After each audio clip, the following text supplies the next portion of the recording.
Hey there, friends. It's Just the Gems. I'm Brandon. There is just something fundamentally cool about Xenoblade, especially Xenoblade Chronicles 3 and especially Xenoblade Chronicles 3 Future Redeemed.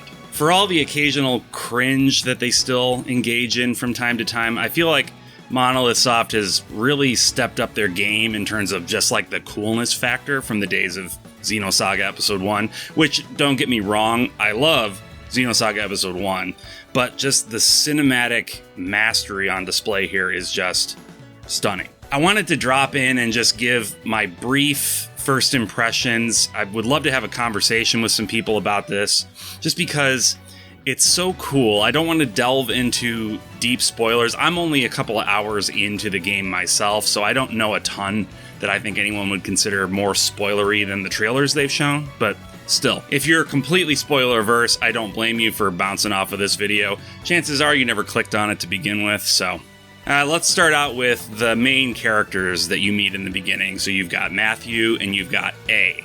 In what seems to be Monolith Soft at their least subtle, A seems pretty clearly to be connected to Alvis from Xenoblade Chronicles 1. Not just in their initials, but in the giant friggin' earring she's wearing, which is the Zohar. I don't know, it's called something else in the Xenoblade games, but it'll always be the Zohar to me. Team Zohar forever. Also, speaking of unsubtle, Matthew is pretty clearly an analog for Faye.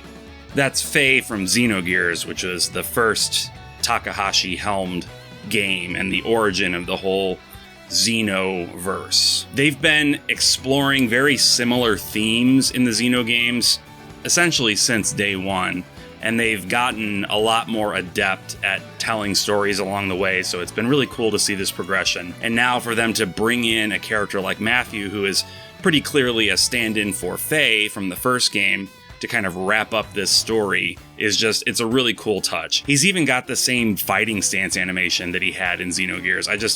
I love it. It's so cool. I love all the little touches that this team puts into their games. It's just incredible. So far in the story, I mean, I don't know a ton. There's been a lot of action. We're dropped in media res, which, if you've never taken a college English class, that means in the middle of things. I thought I'd never get any use out of knowing that, but here I am. Look at me now. My professors were wrong about me, is what I'm saying. The banter between Matthew and A is funny and charming in the first couple of hours here. Matthew being the outgoing optimist, and A being the sort of no-chill scold that usually gets paired up with a character like Matthew in any form of media ever. We meet a couple of other characters fairly early on, Nicole and Glimmer, and I mean, come on, right? I mean, that's Shulk's and Pyra's kids, right? 100%. That's baby Shulk, that's baby Pyra. There's no disputing that. Come on. They just absolutely are, right? Maybe A is Alvis's kid, and we're playing what would be essentially the ultimate AO3 fanfiction fantasy event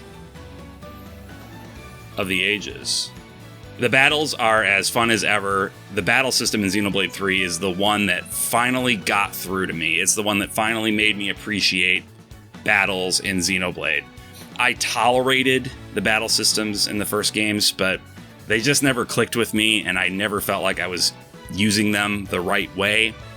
Completely incomprehensible in some cases, some of the systems. I just did not understand them. So I put the game on easy mode and just power through. But with Xenoblade 3, I didn't have to do that. I felt like, I understood it enough to really start to enjoy it. So it's great to see more of the same here. There aren't too many changes so far. Don't mess with a good thing too much, I guess, right? I will say this. Monolith needs to learn this lesson. And this isn't just for this game, it's kind of in all of their games lately. They need to stop juxtaposing these awesome, fantastic, over-the-top fight sequences up against the start of like just a normal battle in-game. Because unless they want to change up the battle system to make it similarly cinematic, there's just something, I don't know, hugely underwhelming about going from Matthew doing this flying, punching, air kick, attack thing to, standing there. Auto attack. Pause. Auto attack. Pause. Oh, and art. You get what I'm saying. It's just, it makes the battles look bad in comparison, and I think it's a really fun system, and I don't think they should be compared that way. And they're inviting the comparison themselves by having a big action sequence come before a battle. I mean, if you want to put one at the end, I guess that's fine. That makes a little more sense to me, because if I'm fighting a big boss and I beat it and then there's an action cinematic afterwards, I have some time before the next battle's going to happen where I can kind of put that away and I don't have to be thinking so much about that. I don't know, it's nitpicky, but like, it's the first thing I noticed in the first big battle of the game. They don't need to invite that comparison. Their cinematic direction is fantastic and their battle system is fantastic. They don't need to put them next to each other. They don't flatter each other very well. I am intrigued to see where this story is going. Like I said, I'm only maybe 2 hours into it.